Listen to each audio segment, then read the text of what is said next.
winds up happening. But you have to have comprehensive planning that comes from the community. Because every community is unique. Every community has their needs, has their parts of the community they want to preserve and protect. And yet the city has refused to engage in true comprehensive planning. And this bill is not that. This is a top-down administrative decree that developers will then have just carte blanche in our community. So the next person is Nora Almeida is an environmental activist. She's a Gowanus resident, so Gowanus in the house, and the member of the community group Voice of Gowanus. She works as a librarian at the City University of New York. Woo! Good afternoon, everybody. Thanks for having me here to represent Gowanus,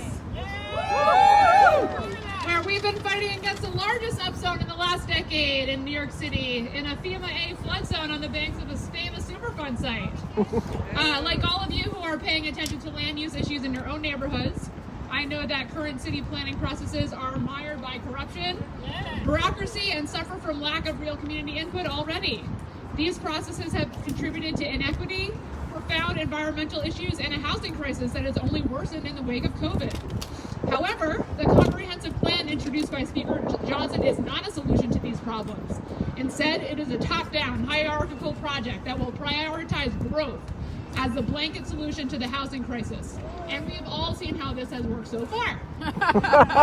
This bill promises to fix unique community problems with a one-size-fits-all development solution without anything more than performative community consultation, while giving a mayoral appointed director almost total control over the planning process. The reduction of community engagement opportunities is stark. As Alicia mentioned, there are only going to be 2 hearings through the whole process. Mike. There are no hearing requirements at community boards during this process, who must choose one of 3 plans that are just decided by a director that's appointed by the mayor. There are no hearing requirements for the borough president, who must choose one of the 3 proposals decided by the director. There are no hearing requirements for the long-term steering committee, also a mayoral appointed group, who must choose one of the 3 plans. Then the choices are given to city council after only 1 hearing. And the council has to choose a plan. And if they don't choose a plan, then the mayoral director decides on the plan. And that's the process. That's okay? the process. And the recent hearing about comprehensive planning, about this bill, I tried to watch it, it's 7 hours long, is a great example of the kind of community input that the authors of this bill have in mind. The hearing took place on February 23rd. It wasn't until 4.5 hours into the meeting that community members were given the opportunity to speak, at which point Speaker Johnson and many other city council members were no longer at the hearing to hear from the community members. Even the minimal process of presenting this bill at CB meetings for input has not been done. They're not even bringing it to the community boards.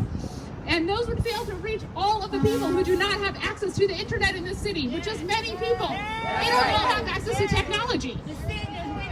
We don't have access. No internet, no voice. Okay. No internet, no voice. I know this. I'm a librarian. We deal with this one. Okay. Okay. Okay. Where was I? Okay. There are no accommodations for low-income residents who lack internet access or access to technology.